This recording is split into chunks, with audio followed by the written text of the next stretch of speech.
Hello, everyone. My name is Johanna Ralston, and I'm CEO of the World Obesity Federation. And it's my great pleasure to welcome you to our virtual book launch today for Obesity, the Other Pandemic of the 21st Century. This is a wonderful new book that you're going to learn all about, and one that I hope you will be able to find and use and share, because it really is an important new tool in the obesity conversation. When we talk about obesity, the other pandemic, I think we're all aware that we've been living through a shared pandemic over the past 3 years.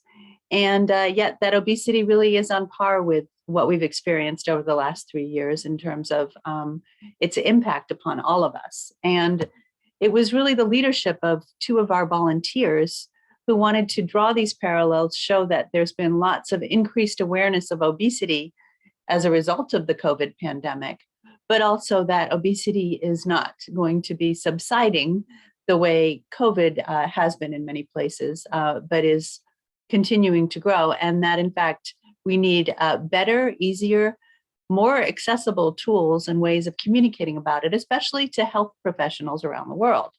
So Professor Ada Cuevas from Chile and Professor Donna Ryan from the US joined forces to co-edit this book.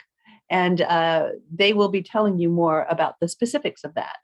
In terms of housekeeping, I just want to remind you that we are being recorded and that we'll be able to share the recording after this session, that we will have presentations from various authors and then a panel discussion.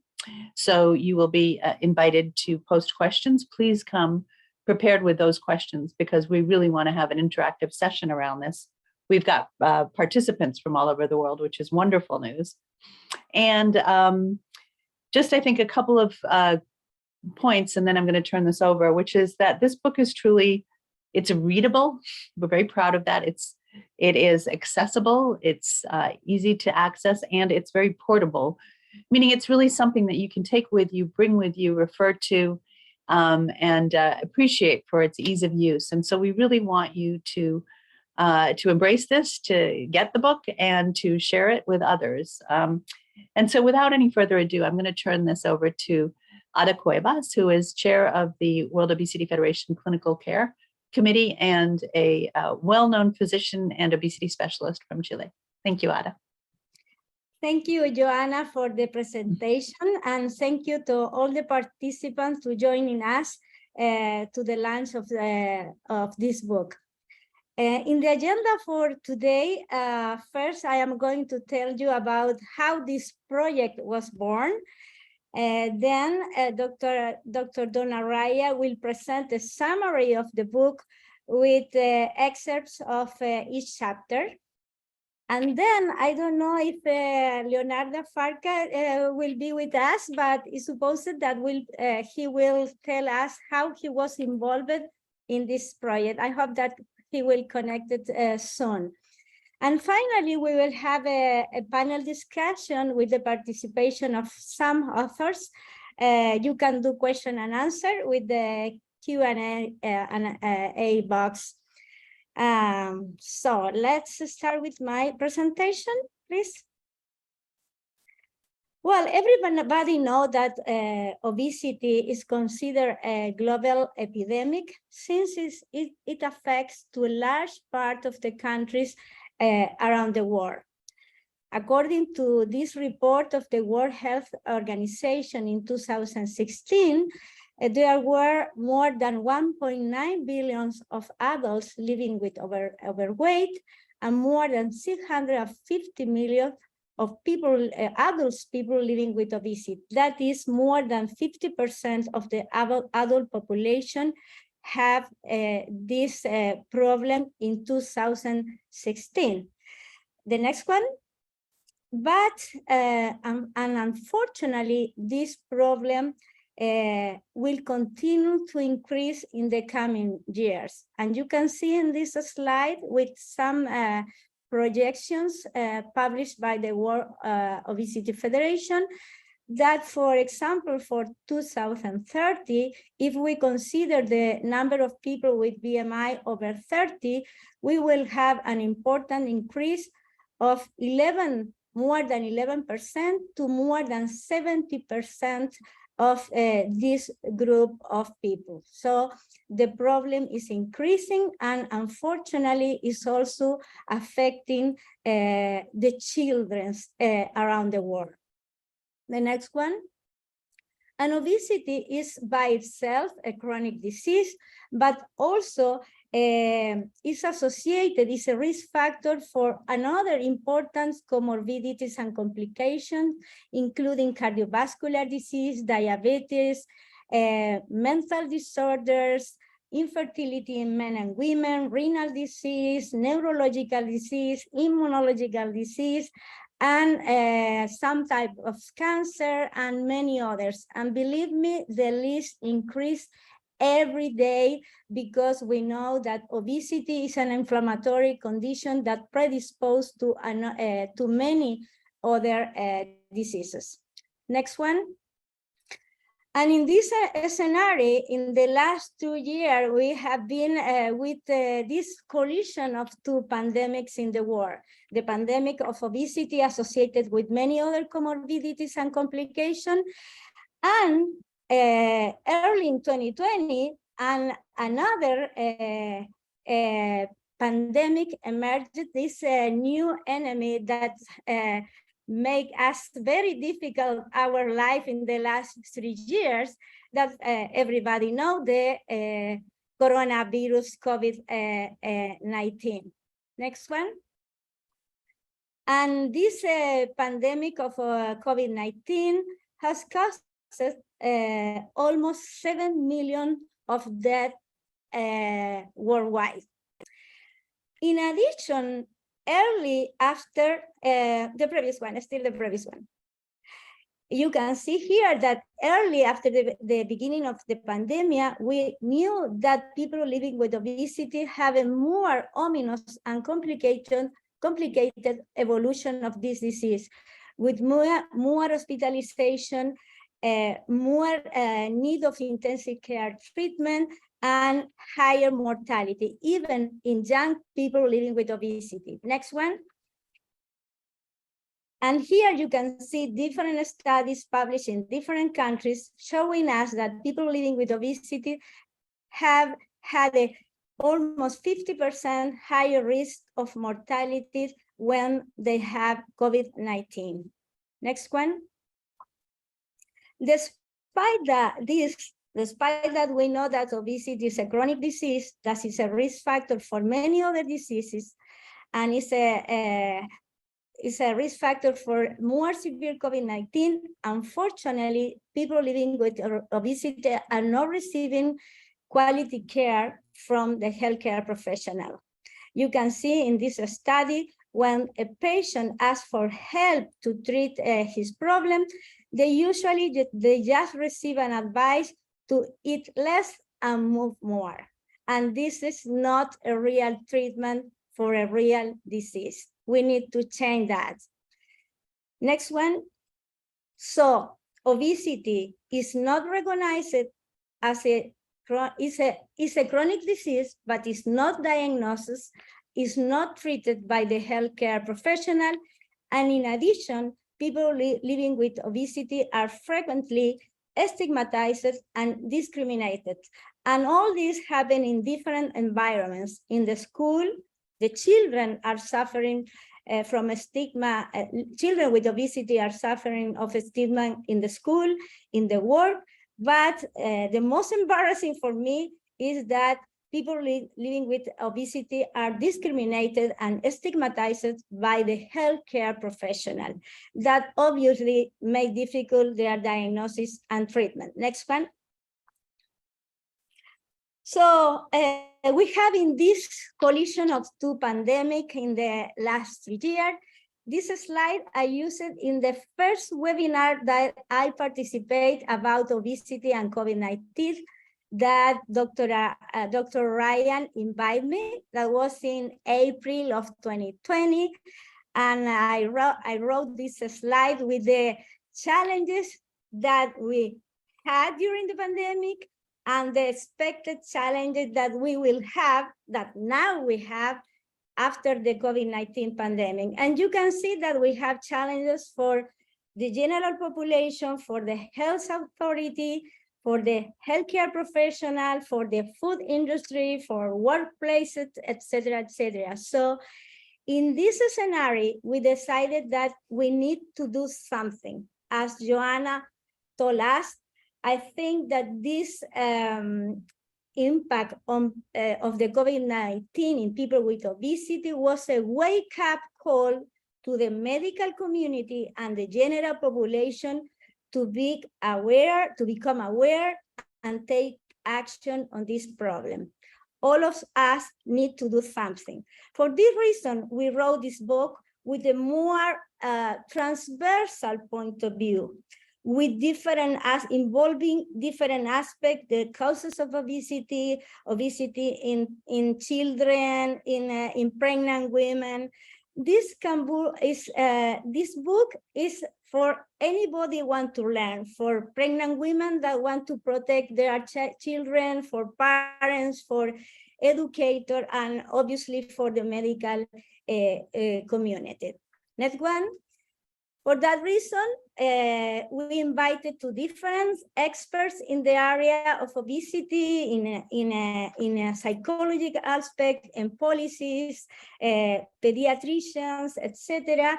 And here we have the final group of people that participate in this project, the different authors from Chile, Australia, Mexico, England, United States, etc. My special thanks to all of them for their hard work, their patience to finish this challenge after the COVID pandemic. I want to give a special thanks to Claudia Batz, that is not working actually in the World Obesity Federation, but she worked very hard in the coordination and development of this project. Thanks to Julia, thanks to Holly, of course, to Joanna for accept this project. Thanks to Leonardo for his generous collaboration in this book. A special thanks to Sarah Lebro, that is here. She is a patient that gave her testimony in one of the chapters. And of course, thank you, next one, to my colleagues and friends, Donna, to be with me in this project. Thank you very much. So, to continue with the agenda, now I want to introduce to Donna that will summarize the book. Donna. Oh, Ada, thank you so much. You know, you really are a force of nature. We could not have done this without you. You are just incredible. I'm so proud of this book. You know, I want to tell everybody that one thing that Ada insisted on when we started developing this idea was that this be a pocket guide, that people be able to walk around with it, that it wouldn't be some tome that would sit on the shelf, that it would actually be a very practical and readable guide. And I think we've actually produced that. So I'm really quite proud of it. And I'm also very proud to see this book in both Spanish and English. So Ada, thank you for asking me to join you in this effort. I enjoyed it immensely. Let's move on. What I want to do is really open the book to you and show you what the chapters look like, and then take you through some of the things that are there. But I don't want you to think that this is a huge textbook. It's not. It's light. It's readable. The chapters are short and pithy. Everything you need to know in a very few words. So don't be intimidated by the fact that we have all of these chapters. They're all great, interesting reads. So the ancestral roots of obesity, we start off with that. Then I chime in with the impact of the two pandemics on human health. That's obesity and COVID-19 and how they interact together. We talk about the neurohormonal regulation of appetite and metabolic expenditure. To understand obesity, you have to understand food intake and energy expenditure and how the brain regulates both of these biologic behaviors. Child and adolescent obesity, a great chapter. The diagnosis and classification of obesity, another good chapter. And then therapeutic interventions in obesity. Let's see the next chapters. Okay, comorbidities associated with obesity, the impact and implications of obesity stigma and discrimination, obesity, fertility, and pregnancy, very important topic. Policies in the prevention of obesity, progress, and gaps. And then a really wonderful chapter by Sarah LeBrock, testimony of a patient living with obesity. Let's move on. Now what I want to do is open those chapters and show you some of the headings that we're talking about in those chapters. You know, obesity has been around as long as humans have been around. And we talk about the different theories about why we are in the global pandemic now. So there's a thrifty gene hypothesis. There's Barker's hypothesis, the transgenerational transmission of obesity. You know, I think things that happen during intrauterine and very early neonatal life program us to the chronic diseases in adulthood. And so we have a nice discussion on Barker's hypothesis, the hypothesis of adaptive evolution. Next. My chapter on COVID-19 and obesity talks about why. Why is it that individuals with obesity actually have increased risk of all the complications, including mortality with COVID-19? What's going on there? Why is obesity predisposing people for these adverse outcomes? And then some very practical tips for clinicians who care for patients with obesity during the pandemic. Next.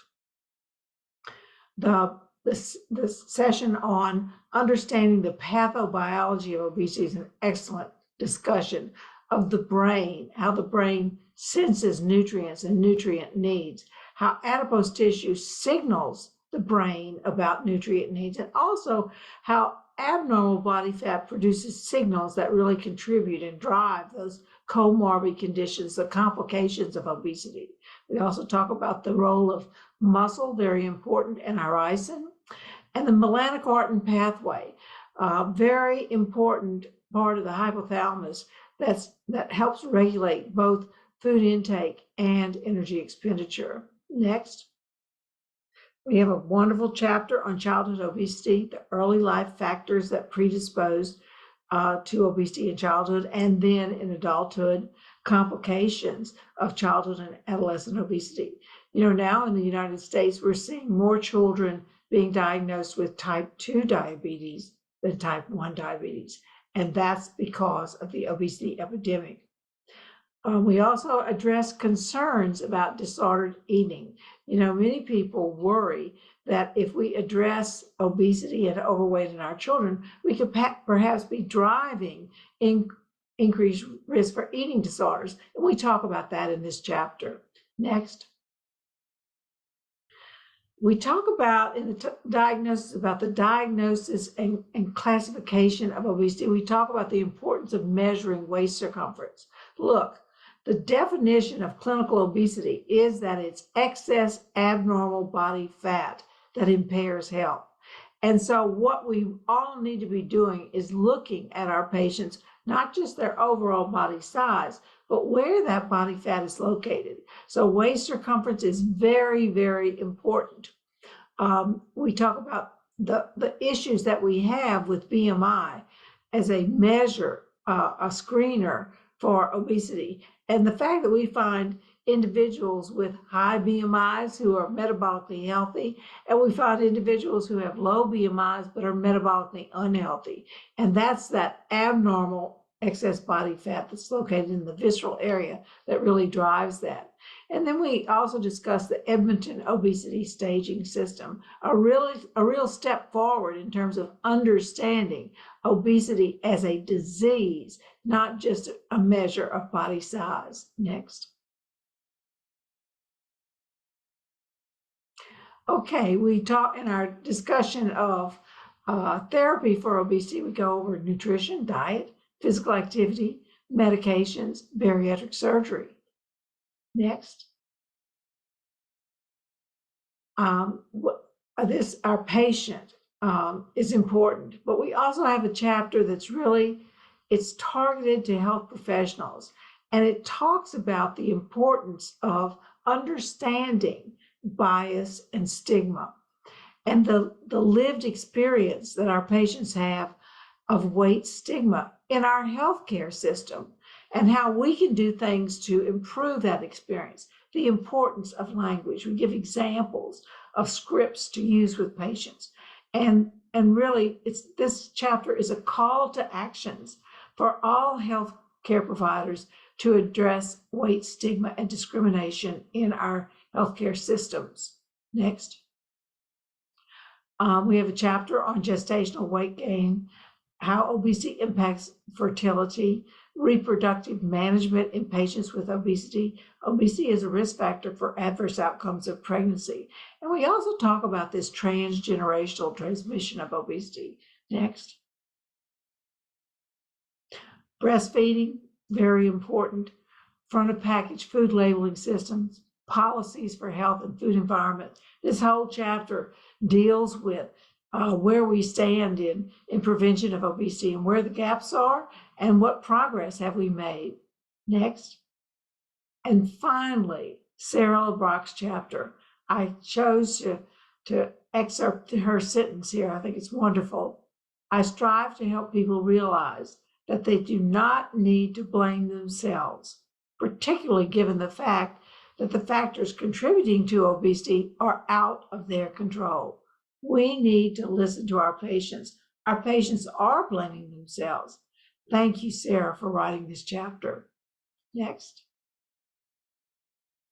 Okay, that's all I have to say. I'm going to turn it over now to Johanna. Thanks so much, Donna. That was really helpful. So now we want to hear from all of the authors. If you could all turn on your screens. So that's Veronica Vasquez from Mexico, Donna, Ryan, Ada Cuevas, and Alfredo German from Chile.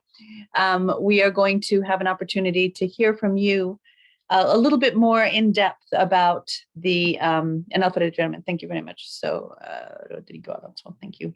We are going to hear a little bit more in depth from you about some specifics from this. And I want to just note before we start a couple of things. One is that I just took a quick look at our, we've got some great participation, and we have participation from many countries. We have participation from the Philippines, Mabuhay, thank you, Kenya, Uruguay, we're all over the world, India, and I think that speaks to the need there is for a concise, clear, understandable, readable, and as we say, portable book that can really help people working anywhere in the obesity space to have sort of common understanding and language around it. I'd like to start actually with Dr. Rodrigo Alonso. You've written on the therapeutic interventions in obesity. And I wanted to say, so ideally, we speak that there's an ideal, which is obesity treatment, a multidisciplinary team focusing on nutrition, physical activity, behavioral interventions, and drug therapy and surgery. And yet we know, and I think we've just said, there's many places in the world where that kind of comprehensive multidisciplinary approach might not be available. What would you recommend, and what would you prioritize really if a patient were unable to have access to a fully comprehensive approach to obesity? So Dr. Alonso, if you could respond to that. Thank you.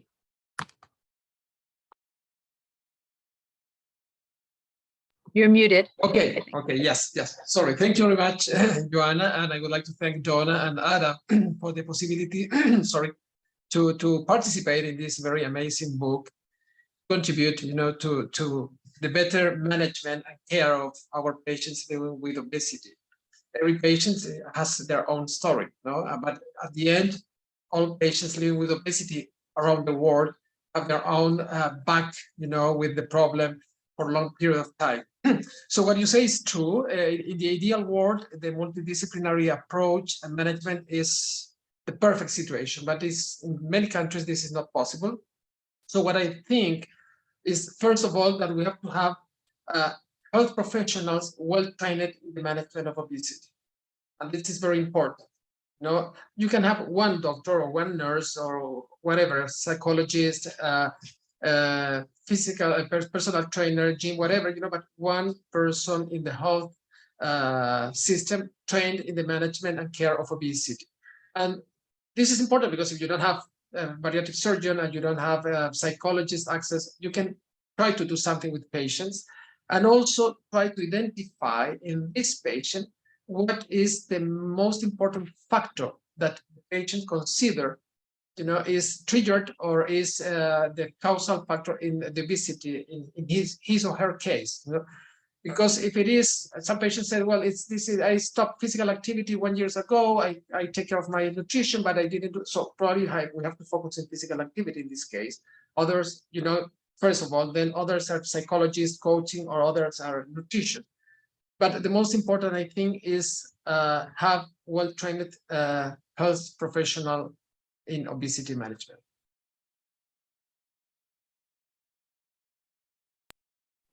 Now you add Excellent. that. Thank you. That was, yeah, I was just muted there for a minute. Yeah, Joanna, did you want to respond to that? Yeah, you know, just to tell you that Leonardo Farca was confused with the time. He will join now. He saw that was Great.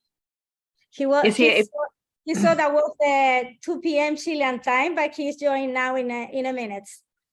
so I will give him the floor then to speak briefly about why he became involved in this. Is that? Yes. And yes, then we'll exactly. continue with the panel and he'll be part of the panel. Maybe we can continue with the panel. When he's ready, he will tell me by, so he can probably at the end of the panel discussion. At the end of the panel, he'll speak then. Perfect. Excellent. Thank you so much. Alfredo German, I wanted to ask you, you are a specialist in obesity and pregnancy and wanted to hear from you what you see as sort of the impact that obesity has on fertility in particular. Thank you. Hi. Well, again, as Rodrigo say, thanks a lot to Donna and Dr. Cuevas for inviting me to participate in this tremendous book. I think it will really help the people all over the world. I'm obstetrician, maternal fetal medicine, and we get the attention to person who is living with obesity because we have a tremendous challenge in trying to solve the complication of this disease on the mother, but also on the fetus. As you asked me about fertility, which is the first step relating reproduction, obesity has a profound impact on fertility in different ways, and in male and in female. From in the female, it's modify the production of normal, healthy oocyte, either by a direct effect on the ovary or by an effect in the hypophysis, in the signal that develop the oocyte in the ovary. But it also have a profound impact on the endometrium. The endometrium is the inner layer of the uterus, who is going to attach the embryo.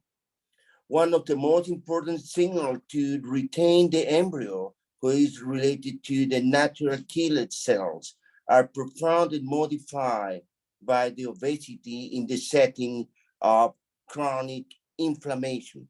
The inflammation in the whole body is modify the natural killer function in order to prevent the implantation.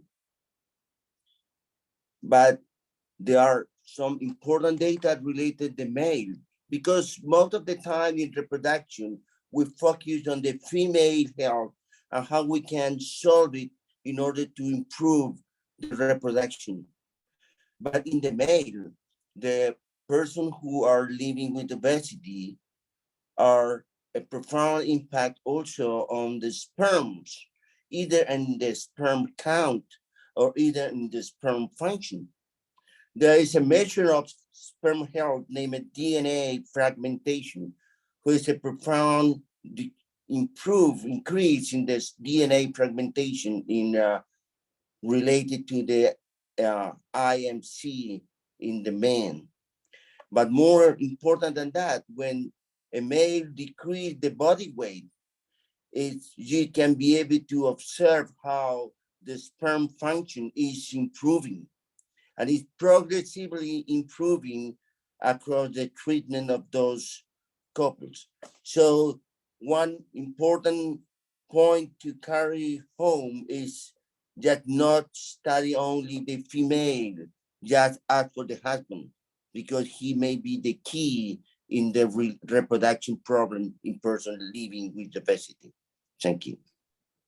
Thank you. That was an excellent point. Again, that this is about both males and females and their fertility. It's not limited to females, and we need to, even in language, think beyond maternal and newborn and prenatal health. Thank you very much. That was extremely helpful. We've had a question from one of the audience members, and I think this is something that I'm going to direct to Veronica Vasquez from Mexico, but I would ask you to really think about this in the context in particular of a country or a health system that hasn't really done much sort of systematically to address obesity yet. And that is, the question is really, what can healthcare professionals do to help address obesity among people living with obesity, aside from not be, carriers of bias and not discriminate against those patients. So if they've been sensitized to this, to understand the role of stigma, now with a book like this, have all the accurate information about obesity as a disease, as well as a driver of other diseases, about its complex nature and roots, what are some actions that they can do? What role can healthcare professionals play? Thank you, Veronica. Thank you, Joanna. It's a very good question, because weight stigma is not only an issue of the person who lives it. It's an issue of everybody, and healthcare professionals are part of it, unfortunately. Of course, the first thing is to recognize obesity as a disease, because when we do that, we stop blaming the people who live with obesity, and we start talking with respect with the patients, with curiosity about what is going on with the body, what is going on with the mental health, the physical health, of course. And if we have those skills to start the conversation about obesity, weight, or whatever the person is worried about, then we can continue giving based evidence treatment, of course, and we share with our colleagues, with the hospitals we work, with the society, the families, etc., talking with more respect about this. And of course, we need to know, this is very important, the awareness of the damage of weight stigma. Many people say, well, it's not a big deal. Sometimes they think that they should feel like that so they can start doing something for their health, and that kind of things are stigmatizing. And we do not know, we do not recognize, because we have stereotypes, we have bias related to people living with obesity. So if we know what can we cause, the damage we can cause with that, being healthcare professionals, and of course we talk about this in our sessions, we talk about this in, like I said, in every place, then we can start doing a change for the life of our patients who ask for help.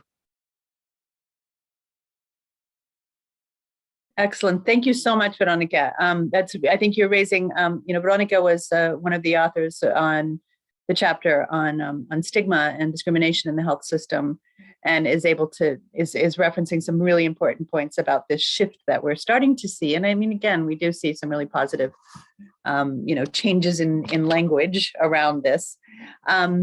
Just quickly, I'm going to ask you one more question, then I have a question for Professor Ryan, but it's around language. Can you say something about the role of language? I think you were alluding to it a bit, but a little bit more about how anybody can in fact change the conversation and talk about obesity. You might notice behind my head, there's the theme for World Obesity Day for this year around changing perspectives and changing the conversation, talking what are some actions that anybody, not just a healthcare professional, could take to help with that? Yeah, well, we start by saying that the disease doesn't define the person. So that's the recommendation is to use people first language. This is not saying obese, fat people. Instead of that, we need to focus on the person who lives with that disease. So it's person. Maria lives with obesity instead of saying Maria is obese. This is the first thing, and it's a very important thing because all the stereotypes that are around a simple word. Okay, but of course, we in the book we give some recommendations that the healthcare professionals can use to start the conversation. And this is a very important issue because that's what I said, in the way you start the conversation, maybe it's the way it finishes in the impact, of course, in the health of the person, of the patient. So we recommend to ask permission to talk about weight, to use the neutral words. This is instead of saying fat, extremely obese, we can talk about weight, we can talk about body mass index. If it's we can also invite the person to talk about how they feel about this kind of conversation, starting this conversation. And be careful about our nonverbal language. Of course, this is a very important thing, because when we are in the consultation room, sometimes we do not realize that how we are doing. We do not see in the eyes to the patient. We do not call by the name, etc. And of course, do not generalize and make assumptions about anything, because obesity is a very multifactorial disease. So start by that. And the language, the communication skills are basic to start a good relationship with our patients. Great, thank you very much. Professor Ryan, I wanted to ask you about the sort of the origins of this book are inspired in part by sort of the COVID and obesity coming together.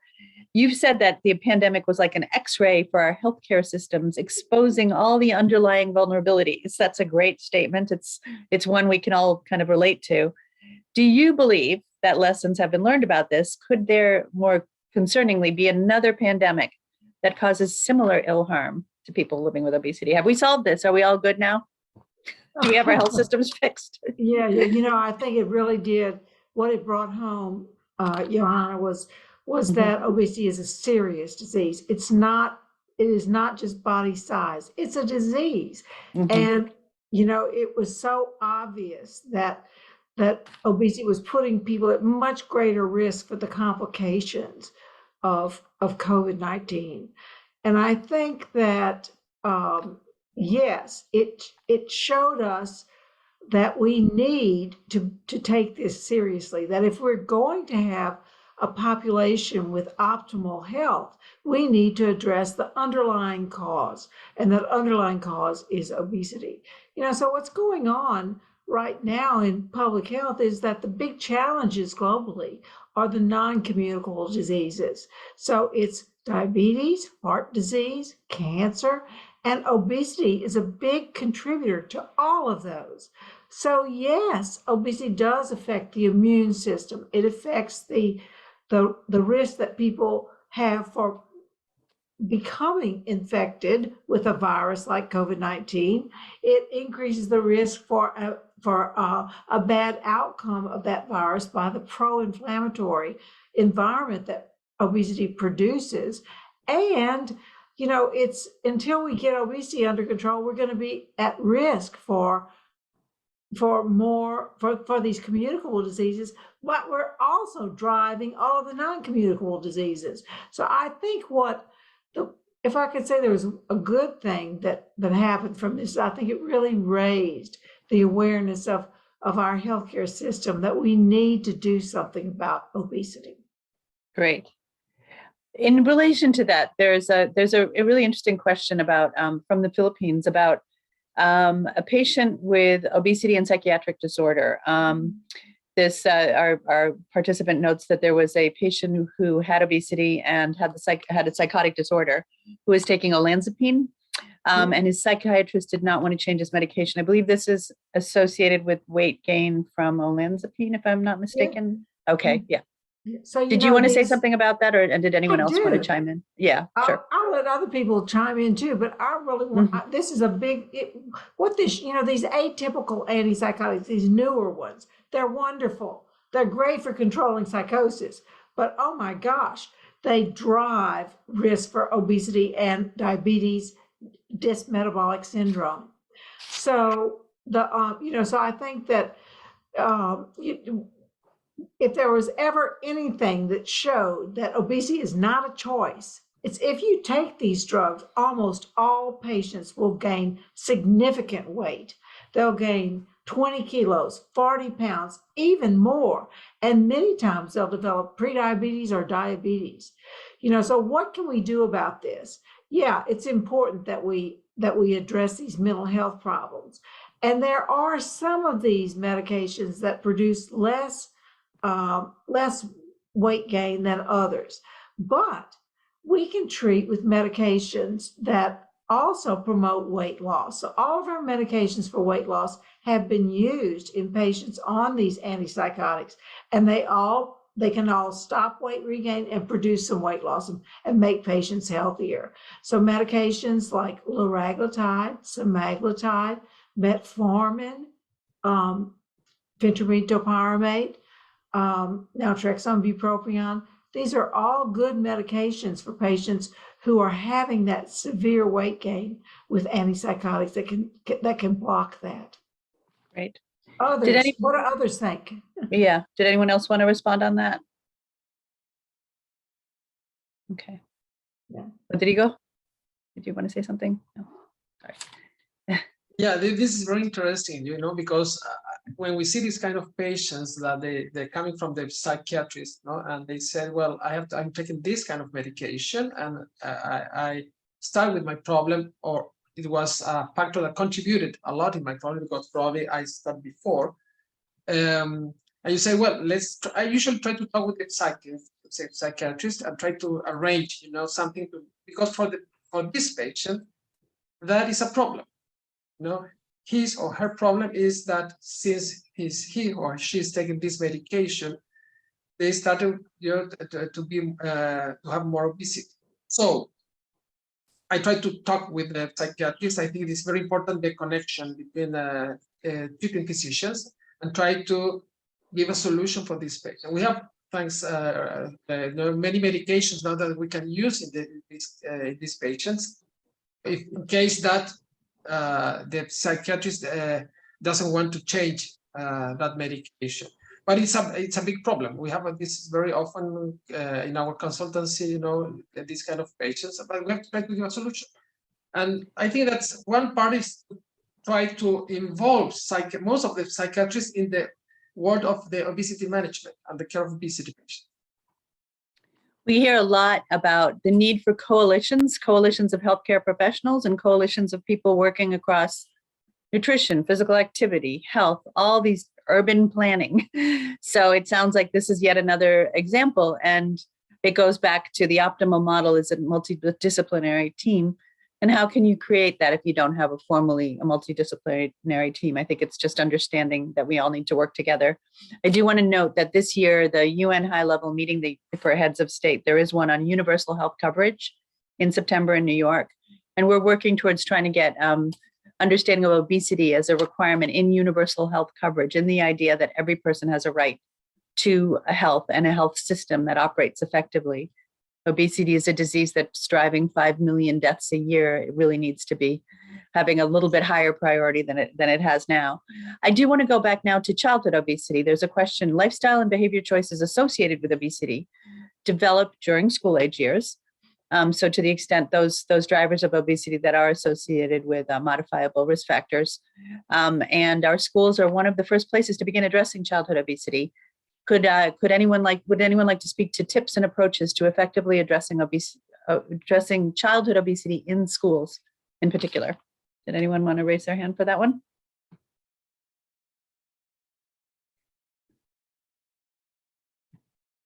Ada? I can tell you my opinion. I think that one big challenge is to improve our education in the children. I think that we have to work from the pregnant women. We know that the nutrition during the pregnancy is a mark for the future of the children. So we have to start with the pregnant women, and in these aspects are very important, the OB/GYN, to educate to the patients, and also in the schools.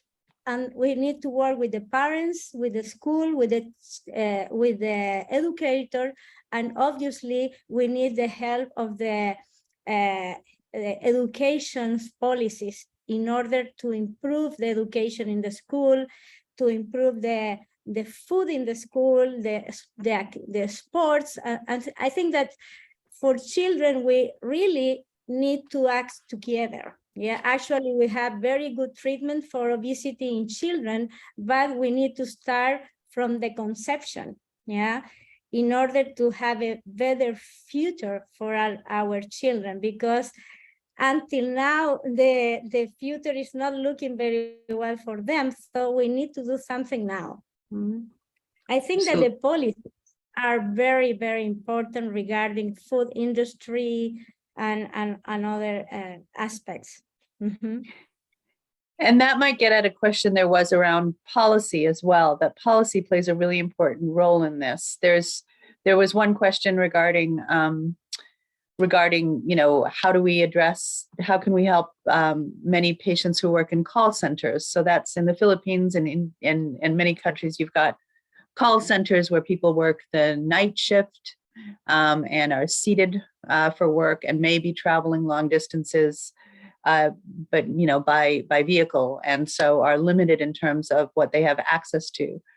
That gets to the obesogenic environment. Does anybody want to say anything about how policy can help with that? Donna, did you want to say something about that, just in terms of changing what's available? Yeah, I think it's, if you look at the changes that got us into the obesity epidemic, these are really powerful and profound changes in our food and physical activity environment. So most of our efforts around this have been towards trying to reverse some of that. So things like front of label packaging, like taxes to discourage the use of sugar sweetened beverages. Amazingly, Mexico and the United States have very similar problems with the obesity epidemic. Mexico as a country has taken steps to declare obesity a public health emergency. That was about 4 years ago, and to do some policy measures to tax food, to require front of package labeling. But these measures do work. They reduce the intake of sugar sweetened beverages. They tend to drive towards a healthier environment, but we really need to do a lot more, because the obesogenic environment is like a tsunami. It's so powerful, and we really need to engage our producers, the companies that are making these foods. Look, if we can feed a world of 8 billion people, that's incredible. We can make healthier foods, and we need to reformulate a lot of foods in our food supply. So I think there are a lot of things that can be done. We just need to have the will to do it. Absolutely. Thank you very much. Can I say add something only? I totally agree. And I think that also it is important to think that the changes will be not immediate. We will see the impact long time later. So if all of this label packaging in in different foods in the supermarkets, or the kiosk in the schools, that they can sell only healthy foods, require time, and it's not so quick. So we will not see, at least probably 20 years. How long took the market, for example, for tobacco, for quit smoking, it's more than 34 years, to see an impact. So probably in this case, in obesity, that is a more complex, disease, It will take a longer time. Rodrigo, that's right. And also, I think we need to recognize that these measures are great for preventing weight gain. But once individuals develop excess body fat, these measures are not very good about reducing that. It's because the body defends its highest fat mass. So it takes medical interventions to really reduce people. So as you say, if we work today to change the environment, it'll be a long time before we really have an impact on the prevalence of obesity. But we need to do it. Thank you. Yeah, sure. We have to start now. Wonderful. Joanna, I would like to say something. I Yes. think that I think that obesity is so complex and so heterogeneous that, of course, we need to understand that the environment is very, very important for everyone. We are exposed to that. Everybody is exposed to that, but not everybody responds at the same level to the environment and to the weight stigma and to the treatment even, no? So it's very important to focus on the real expert, that is the patient. The patient is the real expert who's going to tell us what he or she needs. And of course, we need to have many tools to be in front of a person living with obesity, and politics help us, but at the end, we need to focus also in the real expert. Wonderful. Thank you so much for calling the patients the real experts. I happen to also be a patient with NCDs, and I appreciate that recognition of the expertise that the person living with an NCD like obesity has. So thank you. And now it's our great pleasure to introduce Mr. Leonard Farkas. So Ada, do you want to introduce? Yes, of course. Hello, Leonardo. Thank you to be here today. Thank you very much for your important contribution to this important project. Leonardo is Chilean, but he lives between states, Chile and Cayman Island. He is a philanthropist, and when he asked to him to help us in this important project, not just for the Chilean population, but also for the world in this big health problem, obviously, he said immediately, yes, I want to be part of this project. So thank you very much, Leonardo. And I want to invite you to tell your experience to be involved in these projects. You have mute. Unmute, Now, Leonardo. working now? Can you hear it? Yes.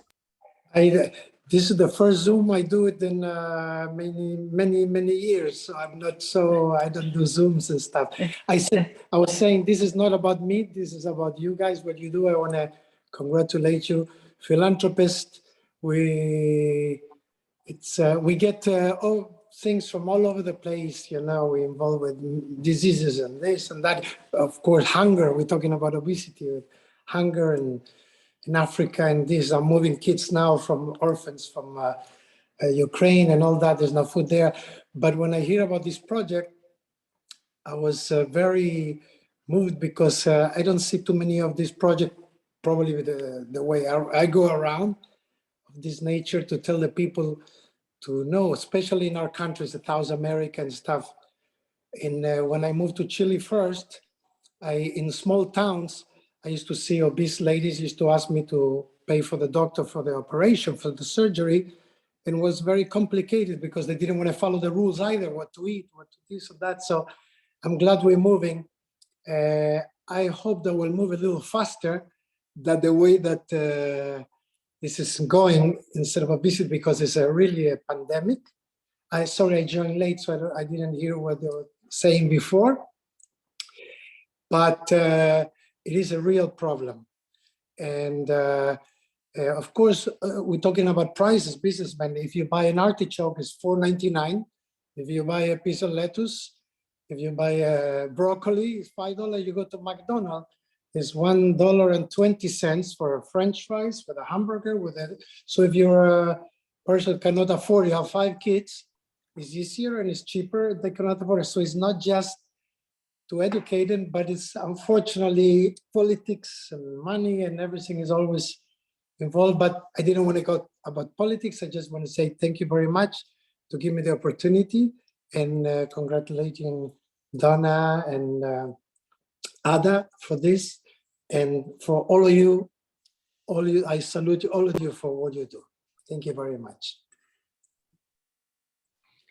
Thank you so much for that. We're so fortunate that you're able to support this work. I'm Johanna, I'm the CEO of the World Obesity Federation, and we really are grateful for your support. And we've done some studies on how little philanthropic and global development support there is for obesity. I think it's about 1/3 of a percentage point of overall global health giving. And yet this is for a disease that's driving 5 million deaths a year. So we all need to come together and change that. I think sorry to interrupt, but you need to hear about this more. That's why I'm happy with this book, because all we hear is, oh, we need more food. They don't have food. They're starving in Africa. They're starving here. We don't hear so much about obesity. That's why. Yeah, no, we absolutely need to thank you for that. That's so helpful. We'll shout more. We're all shouting together. And that's why we're saying, let's talk about obesity. World Obesity Day, March 4th. We're all coming together, the global community, all continents, to amplify this message. Thank you. And so if I understand correctly, Ada and Donna, I think we're coming to the end of our wonderful session. And it's for the two of you to probably say some closing remarks. Along with Mr. Farkas, I'm not sure. So the rest of us will say goodbye and ask the two of you all of you to close this out. But thank you for an excellent panel discussion. What we will do is try to answer all the questions that were in the Q&A, because there were so many questions. And of course, to send this presentation around to everybody as well. Thank you. Thank you. I think I'll give you the last word, Ada. But before we go, I want to thank everyone who was on the webinar for participating. Rodrigo, Veronica, Alfredo, thank you for participating. And Leonardo, I'm so happy to meet somebody else who has a real problem with time zones. I have a huge problem with that. And my final word to the audience is, do not be intimidated by this book. It's very readable. I promise you, you will learn something. You can carry it around. It is very approachable, Spanish and English. It's available in many places. If you get the Kindle version, it's not expensive at all. Get the hard copy. I bought the hard copy. Buy this book. You're going to benefit from it. Now, Ada, it's your turn. Yeah, Donna and all the teams, thank you very much. And as you say, I want to invite to the people to read our book. Here you can see the different platforms where the books are available. We have in English and Spanish, so open for everybody. And we hope that this book will contribute to educate to the people, to give some ideas to the policy people that work in obesity, in the school or wherever. And that's it. Thank you. And I hope that I think that this is the first webinar of the World Obesity Federation, will be just the beginning of an important work that we have to do in the future. Thank you very much for the attention and participation of the people. Thank you, everybody. Gracias. Thank you. Bye-bye. Ciao, ciao. Thank you. Thank you, Donna. Thank you, Ada. Thank you. Gracias. Thanks, everybody. Muchas gracias. Bye-bye. Bye-bye.